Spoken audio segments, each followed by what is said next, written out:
Okay तो आज की इस वीडियो में हम लोग कवर करने वाले हैं मैथ क्लास 8 एक्सरसाइज 8 का क्वेश्चन 16 से लेकर 20 तक के क्वेश्चंस को।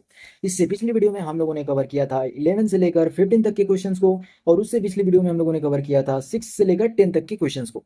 तो उन सभी वीडियोज का लिंक तुम्हें डिस्क्रिप्शन में मिल जाएगा, चैनल पे जाकर प्लेलिस्ट के थ्रू भी तुम देख सकते हो। फिलहाल अगर क्वेश्चन नंबर 16 की हम लोग बात करें तो इसमें हमें क्या बताया गया है कि the breadth of the rectangle is 2/3 बोला गया है। तो ये हमारा बटा में हो जाएगा, यानी इस तरीके से 2/3 का मतलब ये होता है, समझ में आया। और 2/3 जो है तुम्हारा बुक में इस तरीके से लिखा होगा, तो यहाँ पे क्वेश्चन देखकर घबरा मत जाना, ये मिस प्रिंटिंग की वजह से हुआ है, समझ में आ गया। 2/3। अब देखो यहाँ पे बोला गया है लेंथ के ये वैल्यू है, तो पेरीमीटर तुम्हें गिवन है और डायमेंशन निकालना है रेक्टेंगल का। अब डायमेंशन मीन्स क्या होता है? डायमेंशन मीन्स होता है लेंथ और ब्रेथ, तुम्हें बताना है कि इसमें इसके रेक्टेंगल का क्या होगा। तो ये डायमेंशन मीन समझ गए कि क्या निकालना है तुम्हें। चलो जरा आप देखते हैं कि क्वेश्चन 16 को हम लोग किस तरीके से सॉल्व करेंगे। तो सबसे पहले तो क्वेश्चन नंबर 16 को सॉल्व करने के लिए हम लोग लिखेंगे let the length be X. यहाँ से हम लोगों ने लेंथ को x मान लिया। अब देखो ब्रेथ जो है हमारा या फिर विड्थ जो है हमारा वो क्या हो जाएगा, वो हमारा x का 2/3 हो जाएगा। तो 2/3 लिख दिए इंटू एक्स कर दिया हम लोगों ने। ये हमारा लेंथ, ये हमारा ब्रेथ। यहाँ पे दो चीजें हम लोगों को मालूम चल गई है। पेरीमीटर निकालने के लिए जो हमारा फॉर्मूला है रेक्टेंगल का, वो होता है 2 × L + P, और यह फॉर्मूला यूज करेंगे हम लोग 180 = 2 में करके। समझ में आ गया। तो आओ जरा उसे सॉल्व करते हैं। तो यहाँ पे हम लोगों ने लिख लिया perimeter is equal to 2 × L + B। ये हम लोगों ने यहाँ पे फॉर्मूला को लिख लिया है, समझ में आया। अब देखो पेरीमीटर हमारा 180 के इक्वल दिया हुआ है, तो 2 × L मतलब ये वाला वैल्यू x, और ब्रेथ मीन्स 2/3 ऑफ x। तो सबसे पहले ब्रैकेट का काम कर दो, तो ये वैल्यू जो है 180/2 कर दो, ये इधर मल्टीप्लाई में है, इधर आकर डिवाइड में हो जाएगा। और ये देखो ये तुम्हारा 3x + 2x हो गया, और बाई में 3 हो गया। अब यहाँ पे देखो, यहाँ पे तुम क्या करोगे, ये वैल्यू कट कर तुम्हारा 90 आ जाएगा। तो 90 इंटू अब 3 हो गया तुम्हारा, ये वैल्यू इधर आकर मल्टीप्लाई हो गया। ये समझ में आ गया। अब ये वैल्यू तुम्हारा 5x के इक्वल हो जाएगा। अब यहाँ पे x is equal to 90 into 3/5 कर दो। 5 से ये कितने मतलब में जाएगा, वो 18 मतलब में जाएगा। ठीक है, तो ये 18 3 जब तुम्हारा 54 होता है, और यही तुम्हारा क्वेश्चन नंबर जो ये इसका है 16 का, वो निकल गया। समझ में आया। तो x का वैल्यू तुम्हारा 54 निकला है, और 54 जो है तुम्हारा लेंथ के इक्वल आ जाएगा। और विड्थ की बात करें तो 2/3 अगर हम लोग 54 का कर दें तो वो हमारा ब्रेथ निकल जाएगा। तो इस केस में जो हमारा ब्रेथ आया वो 36 आया। समझ में आ गया। तो इस तरीके से अगर तुम आंसर लिखना चाहो इसका, तो वो तुम किस तरीके से लिखोगे, 54 सेंटीमीटर में है तो सेंटीमीटर, मीटर में होगा तो मीटर। ठीक है, तो यहाँ पे हमें गिवन है मीटर दिया हुआ है, तो यहाँ पे हम लोग इसका मीटर लिख देते हैं। तो यहाँ पे हमारा मीटर हो गया, और ये 36 मीटर में हो जाएगा। तो ये वैल्यू जो है हमारा आंसर हो गया क्वेश्चन नंबर 16 का। तो आओ अब हम लोग क्वेश्चन नंबर 17 के ऊपर चलते हैं और देखते हैं कि उसका सोल्यूशन क्या होगा। तो यहाँ से हम लोग इसे क्लियर करते हैं और उसके बाद इसके सोल्यूशन को देखते हैं। ओके गाइस, तो क्वेश्चन नंबर 17 जो है तुम्हारे स्क्रीन पे ये रहा। कह रहा है क्वेश्चन नंबर 17 कि an altitude of a triangle is 5/3 the length of its corresponding base. जो भी तुम्हारा बेस है उसका अगर तुम 5/3 कर देते हो, यानी ये वाला वैल्यू तुम्हारा जो आ गया, ये तुम्हारा अल्टीट्यूड हो गया। अब देखो अल्टीट्यूड का मतलब क्या होता है, तो वो समझ लो। जो तुम्हारा ट्राइंगल है उसमें जो ये वाला साइड तुम देख रहे हो, इसे हम लोग अल्टीट्यूड बोलते हैं, और इसको ही हाइट बोलते हैं। तो यहाँ पे अल्टीट्यूड जो है वो हाइट के रिस्पेक्ट में लिखा गया है, तो इससे मत समझना कि अल्टीट्यूड को हम लोग हाइट का मान लेकर क्यों सॉल्व कर रहे हैं। और देखो इसमें हमें यूज करना है एरिया वगैरह, तो एरिया का फॉर्मूला जान लो। एरिया ऑफ ट्राइंगल जो होता है वो हाफ बेस इंटू हाइट होता है। समझ गए। तो हाइट जो है वो तुम्हारा अल्टीट्यूड होगा, ये समझ गए। बेस तुम्हारा एक्स मानकर बनेगा। और इस केस में बोला जा रहा है कि अगर हम लोग जो है बेस को 2 से घटाकर और इंक्रीज करते हैं 4 से उसके कोरोस्पॉन्डिंग अल्टीट्यूड में, तो जो एरिया आएगा वो हमारा रिमेन सेम रह जाएगा। यानी पहले जो एरिया आ रहा था ये वाला वैल्यू वही रह जाएगा जब हम लोग इसके अंदर चेंजिंग कर रहे हैं तब भी। ठीक है, तो आओ जरा इसको सॉल्व करते हैं कि आखिर इसका आंसर क्या आ रहा है। तो सबसे पहले इसे क्लियर करते हैं और यहाँ से हम लोग लिखना चालू करते हैं। सबसे पहले हम लोग यहाँ पे मान लेंगे let the base be X. यहाँ पे एक्स मान लिए। अल्टीट्यूड हमारा क्या हो जाएगा इस केस में, अल्टीट्यूड हमारा हो गया इस केस में 5/3 बाई सॉरी एक्स, 5/3 एक्स हो गया। ठीक है, तो ये वैल्यू जो 5/3 यहाँ पे लिखा हुआ है बुक में तुम्हारा 5/3 कुछ इस प्रकार से लिखा होगा। ठीक है, तो उसका मतलब होता है तुम्हारा ये वाला वैल्यू। ठीक है। ये वाला जो वैल्यू हम लोगों ने यहाँ लिखा है ना, अगर तुम्हें यहाँ पे 3 समझ में नहीं आ रहा होगा तो यहाँ से हम लोग सही से लिख दे रहे हैं, 5/3x ये वाला वैल्यू होता है, समझ में आ गया। और यहाँ देखो, अब हमें क्या करना है, हमें कह रहा है कि एरिया निकालना है, जो एरिया हमारा आएगा उसके इंक्रीज करने पे और डिक्रीज करने पे वो हमारा सेम ही आएगा। तो सबसे पहले देखो कि half into base into height करना होगा। तो बेस इस केस में क्या है हमारा, एक्स है, और एक्स में हमें क्या करना है, 2 से घटाना है। और इसका जो हाइट है हमारा वो है हमारा 5/3x, और इसमें जोड़ना है हमें 4 से। तो ये वैल्यू जो है रिमेन सेम रहता है half into base into height के। तो ये वैल्यू जो है वो हमारा इसके इक्वल आ गया। अब देखो दोनों तरफ 1/2 है, 1/2 है, तो इसे हम लोग कैंसिल आउट कर सकते हैं। अगर नहीं करना चाहो तो वो भी कोई दिक्कत नहीं है, तुम अंत में जो है जाकर उसे सोल्व कर सकते हो।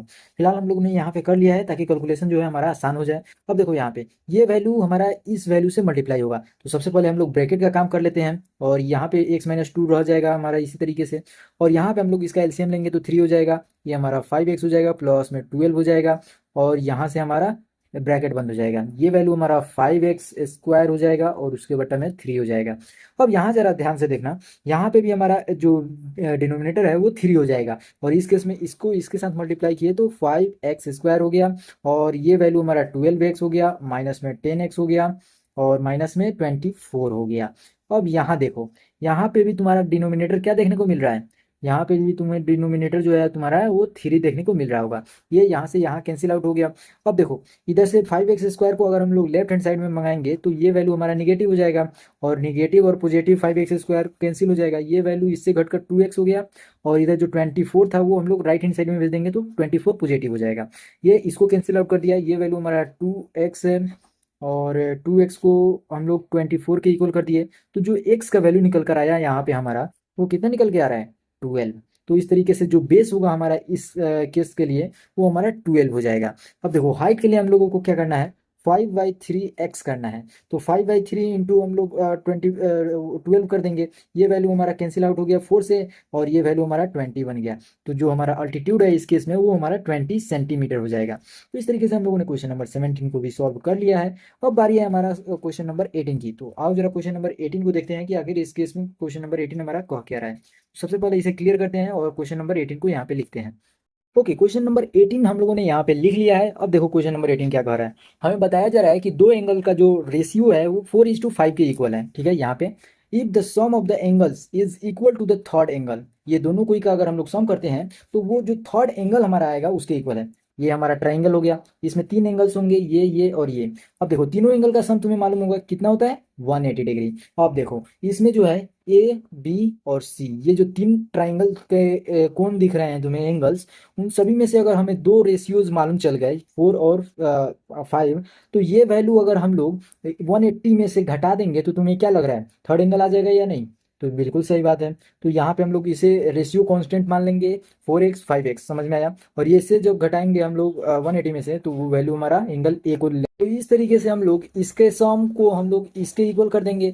इस तरीके से x का वैल्यू हमारा निकल जाएगा, और x का वैल्यू हमारा 4x और 5x करके 2 एंगल्स निकल लेंगे, और तीसरा एंगल के लिए इसमें हम लोग x का वैल्यू पुट कर देंगे तो हमारा तीसरा एंगल भी निकल जाएगा। तो आओ जरा इसे सॉल्व करते हैं। सबसे पहले तो यहाँ पे हम लोग लिखेंगे let the ratio constant ratio constant of angles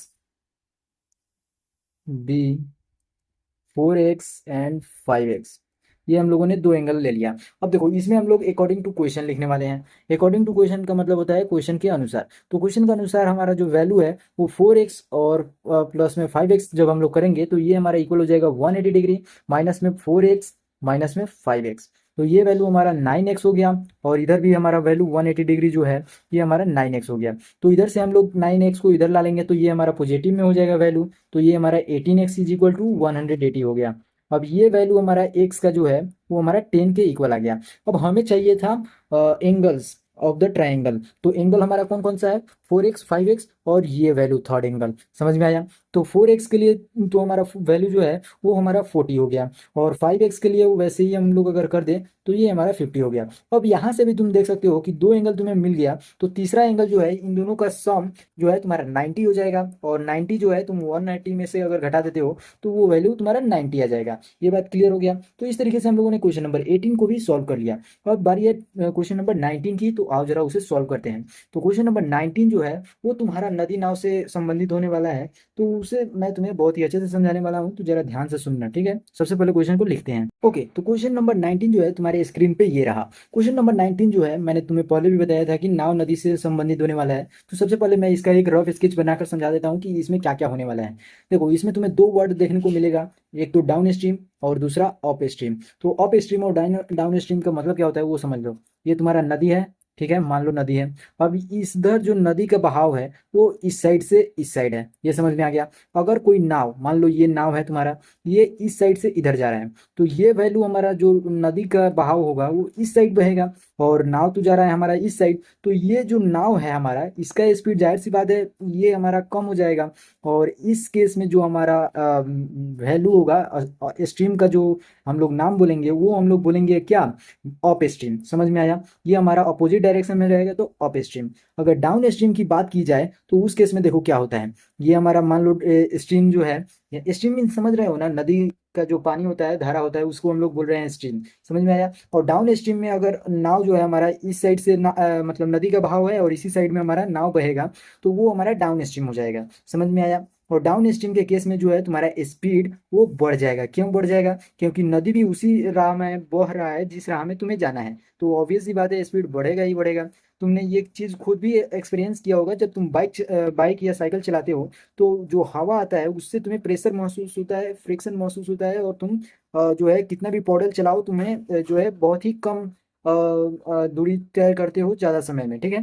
और वहीं पे अगर तुम्हारे पीछे से हवा बहे तो तुम्हारा साइकिल जो है रट्टे मारते हुए चलती है, यानी बहुत ही तेजी में चलता है। तो ये चीज़ तुमने खुद भी एक्सपीरियंस किया होगा, तो यही मुझे समझाना था अप स्ट्रीम और डाउन स्ट्रीम में कैसे स्पीड जो है बढ़ता है घटता है, ये चीज़ यहाँ पे यूज होने वाला है, तो इसलिए मैंने तुम्हें बता दिया। अब दूसरा चीज जो है तुम्हें क्वेश्चन से मालूम चलेगा। कह रहा है एक स्ट्रीमर है, मतलब एक नाविक है, जो streamer goes down stream from one port to another port. ये मान लो एक बंदरगाह है, वन पोर्ट मतलब पोर्ट मीन्स बंदरगाह होता है जहाँ पे नाव सी वो सी पोप लगता है वो, और ये दूसरा पोर्ट है, ठीक है। तो यहाँ से यहाँ उसको जाना है, तो इस यहाँ से यहाँ तक जो डिस्टेंस है इसको दो बार में, अगर मान लो जैसे कि इधर से ये जा रहा था तो उस वक्त मान लेते हैं नदी का बहाव इस बह था, तो उसे समय लगता है 9 आवर्स। समझ में आया।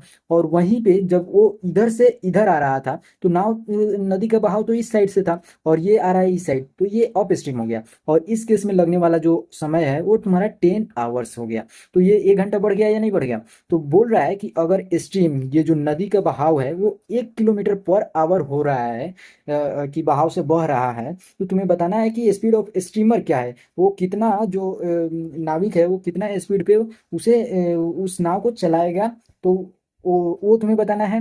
और दूसरा बात बताना है कि डिस्टेंस बिटवीन द पोर्ट कितना होगा, यहाँ से यहाँ तक का जो डिस्टेंस है वो तुम्हारा बताना है कि कितना होगा, ठीक है। और स्टिल वाटर का मतलब होता है शांत पानी, बिल्कुल शांत, जिसमें लहरें वहरे नहीं उठे और बहाव ना हो, वो चीज़। तो वो हम बताएंगे कैसे, तो उसे एक्स मानकर बनाना पड़ेगा।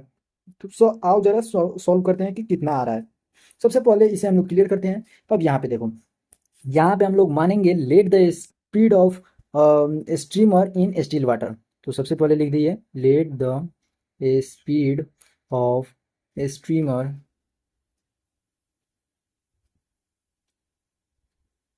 इन a still water be X kilometre per hour. ये हम लोगों ने मान लिया यहाँ पे। अब देखो, अब हमें क्या कहना है कि यहाँ पे देखो अकॉर्डिंग टू हम लोगों ने क्वेश्चन लिख लिया। सबसे पहले तो इसे अभी रहने दो, अब यहाँ पे क्वेश्चन पे ध्यान दो। यहाँ पे डाउन स्ट्रीम और अप स्ट्रीम को मैंने समझाया था तुम्हें कि डाउन स्ट्रीम में जो है स्पीड बढ़ेगा और अप स्ट्रीम में घटेगा। तो यहाँ पे हम लोगों को ज़्यादा लैंग्वेज लिखने की जरूरत नहीं है, सीधा लिखना कि स्पीड इन डाउन स्ट्रीम और स्पीड इन अप स्ट्रीम। तो मैं यहाँ पे अप स्ट्रीम और डाउन स्ट्रीम ही केवल लिख रहा हूँ, तुम अपने से वो सभी लिख लेना। अप स्ट्रीम में मैंने क्या बताया, घटेगा। और हमारा स्ट्रीम का जो स्पीड है वो कितना है, 1 किलोमीटर पर आवर है। और हम लोगों ने स्टील वाटर में स्पीड कितना लिया है, x किलोमीटर पर आवर। तो x-1 और किलोमीटर पर आवर हो जाएगा। ये हम लोगों ने यहाँ पे लिख लिया, समझ में आ गया। और डाउन स्ट्रीम में बढ़ेगा, तो यहाँ पे हम लोगों ने इसे भी लिख देना है। तो ये हमारा x+1 हो गया, और किलोमीटर पर आवर यहाँ पे भी हो जाएगा, यहाँ पे किलोमीटर पर आवर हो गया। अब देखो यहाँ पे, अब हम लोग करेंगे अकॉर्डिंग टू क्वेश्चन। देखो यहाँ पे जो है ये दोनों केस में जो है डिस्टेंस जो है हमारा, वो हमारा सेम ही है। एक ही जगह से जो है हम लोग आ रहे हैं और जा रहे हैं। ये बात तो तुम्हें समझ में आ रहा है। तो डिस्टेंस दोनों के केस में जो है इक्वल होगा। अब देखो यहाँ पे, अब तुम्हें क्या करना है कि ये तो तुम्हारा स्पीड हो गया, किलोमीटर पर आवर स्पीड हो गया। और हमें क्या मालूम है कि हमें टाइमिंग इतना और इतना दिया हुआ है। ठीक है, तो टाइम इज इक्वल टू, सबसे पहले स्पीड इज इक्वल टू हमारा डिस्टेंस बाई टाइम होता है, ये तो तुम्हें मालूम है। अगर हम लोगों को डिस्टेंस निकालना है तो क्या हो जाएगा हमारा, स्पीड इंटू टाइम हो जाएगा। ये तो मालूम है तुम्हें। ठीक है, तो स्पीड इंटू टाइम कर देंगे तो हमारा डिस्टेंस निकल जाएगा। तो दोनों के केस में जो डिस्टेंस है वो हमारा इक्वल हो जाएगा। ठीक है, तो यहाँ पे देखो, यहाँ पे हमारा जो वैल्यू है वो हमारा पहला जो है अप स्ट्रीम के केस में, अप स्ट्रीम हमारा 10 आवर्स का है। तो यहाँ पे x-1 इंटू हम लोग 10 कर दिए। ये हमारा अब किलोमीटर में हो गया, और यहाँ पे 9 हो जाएगा, x+1। ठीक है, तो ये हमारा 10x हो गया, माइनस में 10 हो गया, ये वैल्यू हमारा 9x हो जाएगा, प्लस में 9 हो जाएगा। ये 9x इधर आके हमारा x बन जाएगा, और ये वैल्यू -10 वाला इधर आकर 19 हो जाएगा। तो x का जो वैल्यू हमारा निकल कर आ रहा है इस केस में, वो हमारा 19 आ रहा है। और हमें क्या चाहिए, तो हमें स्टिल वाटर में स्पीड चाहिए। तो हमें मालूम चल गया स्पीड कितना होगा, वो हमारा होगा 19 किलोमीटर पर आवर। तो स्पीड इन स्टिल वाटर यहाँ पे तुम लिख लेना कि 19 किलोमीटर पर आवर हो जाएगा।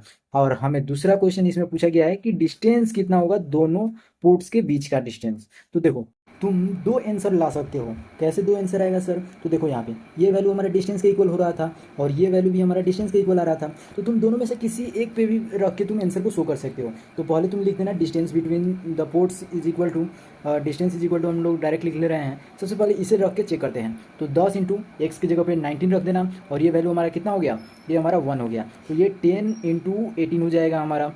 तो ये वैल्यू जो है हमारा बन कितना जाएगा, ये हमारा बन जाएगा 180। ठीक है, ये हमारा सेंटीमीटर या सेंटीमीटर जो भी होगा वो तुम लिख लेना, किलोमीटर में है तो किलोमीटर लिखो। समझ में आ गया। तो इस तरीके से जो वैल्यू है हमारा वो डिस्टेंस दोनों पोर्ट के बीच में 180 किलोमीटर आ गया। ठीक है, और यहाँ पे भी तुम रख के देखते तो वही वैल्यू आता। देखो 19+1 जो है वो तुम्हारा 20 हो जाता, और 20 - 9 करते तो ये जो वैल्यू है वो हमारा 180 आ जाता। तो इस तरीके से 180 किलोमीटर हम लोगों ने डिस्टेंस निकाल लिया। और बारी है हमारा क्वेश्चन नंबर 20 की। तो आओ जरा इसे सॉल्व करते हैं कि आगे 20 नंबर में बोल क्या रहा है। सबसे पहले इसे हम लोग क्लियर कर ले रहे हैं। क्लियर कर लेने के बाद जरा हम लोग क्वेश्चन नंबर 20 को यहाँ पे लिखते हैं। सबसे पहले क्लियर कर लिए। अब देखो, अब इसमें देखो क्या हो रहा है हमारा, कह रहा है distance between two station is 300 kilometre. देखो, यहाँ से यहाँ तक एक स्टेशन ये हो गया, एक स्टेशन ये हो गया। इन दोनों के बीच में कितना दूरी है, तो 300 किलोमीटर का दूरी है। एक मोटरसाइकिल जो चलाने वाला जो है यहाँ से इधर आ रहा है, एक मोटरसाइकिलिस्ट जो है वो इधर से इधर आ रहा है। समझ में आ गया। पहले क्वेश्चन का थीम समझो कि क्या कह रहा है। कह रहा है two motorcyclist start simultaneously from this station and move toward each other. Speed of one is 7 kilometre per our more than the other. अब अगर मान लो ये जो गाड़ी चला रहा है इसका स्पीड x है, तो ये वाला जो चलाएगा वो x+7 चलाएगा किलोमीटर पर आवर के स्पीड से। ये बोल रहा है कि एक मोटरसाइकिलिस्ट का जो स्पीड है वो दूसरा जो चलाएगा वो उसमें 7 किलोमीटर पर आवर के स्पीड से ज़्यादा का चलाएगा। समझ में आया। और ये दोनों जो है एक समय पे एक दूसरे की तरफ आ रहे हैं। समझ में आया। अब आगे देखो, कह रहा है आफ्टर 2 आवर्स, 2 घंटे बाद जो हम लोग देख रहे हैं 300 किलोमीटर की दूरी जो यहाँ से यहाँ तक थी, वो अब जो है इन दोनों के बीच में यहाँ से यहाँ तक जो दूरी बची हमारी वो 34 किलोमीटर की बची हुई है। ठीक है, तो हमें बताना है कि find the speed of each motorcycle कितना है। समझ में आया कि एक जो जो गाड़ी चला रहा है उसका स्पीड कितना है, और चेक योर सॉल्यूशन भी करना है, यानी अपने सॉल्यूशन को चेक भी करना है। तो देखो यहाँ पे हमारा 300 किलोमीटर का डिस्टेंस है, और यहाँ पे इन दोनों को जो है लिखने के वक्त देखो क्या करना होगा। यहाँ पे हमारा इतना जो है स्पीड दिया हुआ है और इतना स्पीड दिया हुआ है, ये हमारा बीच का डिस्टेंस है। तो ये वैल्यू जो है ये अगर हम लोग इतना में से इतना को घटा देंगे, समझ में आया, तो ये वैल्यू हमारा निकल जाएगा। देखो ये तो स्पीड है, तो इसे पहले डिस्टेंस में हमें चेंज करना पड़ेगा। तो ये कितना देर बाद बोल रहा है, तो 2 घंटे बाद। तो इसमें 2 घंटा हम लोगों ने मल्टीप्लाई कर दिया। इसमें भी अगर हम लोग 2 घंटा मल्टीप्लाई कर देंगे और 300 में से घटा देंगे, तो जो वैल्यू हमारा निकल के आएगा वो 34 के इक्वल आएगा। आओ इसे सॉल्व करते हैं, इसे पहले क्लियर करते हैं। अब देखो यहाँ पे हम लोग क्या मानेंगे, सबसे पहले let the speed of one motorcyclist, या फिर फर्स्ट मोटरसाइकिलिस्ट, यहाँ पे motorcyclist be x kilometre per hour. और वहीं पे सेकेंड का जो हम लोग क्या ले लेंगे, x+7 ले लेंगे। ठीक है, तो यहाँ पे हम लोगों ने x+7 कर दिया, और यहाँ पे किलोमीटर पर आवर हो जाएगा हमारा। ठीक है, यहाँ पे किलोमीटर पर आवर हो गया। अब जरा ध्यान से देखना कि यहाँ पे क्या हो रहा है। हम दोनों को मालूम है कि यहाँ पे दोनों स्टेशन के बीच में कितना दूरी है, 300 किलोमीटर की दूरी है, तो हमें उससे कोई लेना देना अभी नहीं है। ठीक है, अभी हम लोगों को देखना है कि इसमें बोला जा रहा है कि 2 घंटे बाद इन दोनों के सॉरी, सबसे पहले इन दोनों को हम लोग डिस्टेंस में ट्रेवल लाते हैं। ठीक है, तो डिस्टेंस में लाने के लिए हम लोग क्या करेंगे, 2 से मल्टीप्लाई कर देंगे, 2 आवर बोल रहा है इसलिए, तो 2 आवर इंटू फर्स्ट को कर दिए, फिर हम लोग क्या कर दिए कि हम लोग कर दिए सेकेंड को। ठीक है, तो ये वैल्यू भी हम लोग यहाँ पे अगर कर दें 2 × x - 7, तो ये वैल्यू हमारा डिस्टेंस में आ गया। अब देखो ये हम लोगों ने समझा था कि ये और ये हमारा 2 स्टेशन है, इन दोनों के बीच में 300 किलोमीटर की दूरी है। यहाँ से एक मोटरसाइकिलिस्ट आ रहा है, यहाँ से एक मोटरसाइकिलिस्ट आ रहा है। ठीक है, तो सेकंड वाला का स्पीड ज़्यादा है तो ये थोड़ा ज़्यादा दूरी चलेगा, और ये जो है इसका स्पीड कम है तो ये यहीं तक रह जाएगा। तो ये हम लोगों ने समझा था। ठीक है, तो इसे हम लोग 2 से मल्टीप्लाई किए, इसे हम लोग 2 से मल्टीप्लाई किए, तो ये वैल्यू जितना होगा यहाँ से यहाँ तक, वो हमारा दूरी बताने लगेगा। ठीक है, और ये दूरी अगर हम लोग कैलकुलेट कर लिए तो इन दोनों को हम लोग अगर जोड़ देंगे तो बचा हुआ डिस्टेंस जो है वो हम लोग किस तरीके से निकालेंगे, टोटल डिस्टेंस में से ये दोनों जो डिस्टेंस आया था उसका सम को घटाने के बाद आएगा। तो वही केस यहाँ पे भी हो रहा है। तो ये दोनों जो वैल्यू है हमारा, वो हमारा किससे घट जाएगा, तो वो हमारा घट जाएगा 300 में से। तो यहाँ पे हम लोगों ने 300 लिख दिया, और ये वैल्यू हमारा किसके इक्वल है, तो ये हमारा 34 के इक्वल है। यस, अब यहाँ पे क्वेश्चन हमारा आसान हो गया। अब सिंपल सा जो इक्वेशन है हमारा वो बन गया। तो आओ जरा इसे सॉल्व करते हैं। सबसे पहले अब जब हम लोग इसे सॉल्व करेंगे तो ये तो हमारा 300 का 300 रह जाएगा, ये वैल्यू माइनस में हमारा 2x हो जाएगा, और ये वैल्यू दोनों जो है पॉजिटिव रहेगा, तो अंत में ये निगेटिव जो है उन दोनों को निगेटिव बना देगा। इसलिए ये जो हम लोग पॉजिटिव लिख रहे हैं इसे अब हम लोग निगेटिव लिखेंगे, तो निगेटिव में 2x हो जाएगा, और ये हमारा निगेटिव में 14 हो जाएगा। ठीक है, अब ये वैल्यू हमारा 34 के इक्वल है, तो ये 34 हो गया हमारा। यहाँ पे हमारा माइनस में 4x हो गया, और ये वैल्यू जो है इसमें से ये वाला वैल्यू घट जाएगा, तो 0 में से 4 गया तो हमारा ये वैल्यू पॉजिटिव में आएगा, क्योंकि 300 जो है पॉजिटिव है। अब देखो ये वैल्यू हमारा 6 बच जाएगा, और ये 9 हो जाएगा, 9 में से 1 गया तो 8, और ये वैल्यू 3 जो है वो हमारा 2 हो गया है। अब ये वैल्यू देखो, ये हमारा 34 है तो 34 रहने दे रहे हैं, इसे हम लोग इधर खींच ले रहे हैं और इसे हम लोग उधर खींच दे रहे हैं। ठीक है, तो ये वैल्यू जो है हमारा चेंज होकर क्या बन जाएगा, पॉजिटिव, और ये हमारा इधर आके निगेटिव। तो ये हमारा 286 ये रहा, इधर से हमारा 34 आकर निगेटिव हो गया, ये हमारा 4x बन जाएगा, तो 4x हम लोगों ने लिख लिया। अब देखो 6 में से 4 गया तो 2, ये वैल्यू हमारा जो है बन गया कितना, 5, 8 में से 3 गया तो 5, और ये वैल्यू हमारा जो है ये हमारा कितना रह गया 2, और ये वैल्यू हमारा 4x हो गया। तो x का जो वैल्यू है वो हमारा 252/4 हो गया। 4 से अगर हम लोग कैंसिल करने जाए तो 4 6 जा 24, 1 जो है 2 के साथ आके 12 हो जाएगा, और 4 3 जा 12। तो फर्स्ट जो स्पीड है मोटरसाइकिलिस्ट का वो हमारा 63 किलोमीटर पर आवर हो जाएगा। सॉरी, यहाँ पे हम लोग सही से लिख देते हैं, 63 किलोमीटर पर आवर हो जाएगा हमारा स्पीड। और वहीं पे दूसरी मोटरसाइकिलिस्ट का स्पीड जो है 63 में अगर हम लोग 7 ऐड कर दें, यानी 70 किलोमीटर पर आवर हो जाएगा। इस तरीके से हम लोगों ने क्वेश्चन नंबर जो भी है, कौन सा क्वेश्चन था, 20 नंबर, और ये हमारा इस वीडियो का लास्ट क्वेश्चन था। तो हम लोगों ने ओवरऑल जो वीडियो है हमारा 16 से लेकर 20 तक का, वो हम लोगों ने कवर कर लिया। अगली वीडियो में जो 7 क्वेश्चन बच रहे हैं उन्हें भी हम लोग कवर करने वाले हैं। तो वो वीडियो जो है तुम्हें चैनल पर जाकर प्लेलिस्ट के थ्रू देख पाओगे, या फिर इसी वीडियो का डिस्क्रिप्शन तुम चेक कर सकते हो, उसी में मैंने सभी चैनल जो भी वीडियो बनाए हैं इस एक्सरसाइज से रिलेटेड वो तुम्हें मिल जाएगा, तो उसे भी तुम चेकआउट कर सकते हो। फिलहाल वीडियो को लाइक करो, चैनल पे नए हो सब्सक्राइब करो, ऐसी और भी वीडियो चैनल से देख सकते हो। तब तक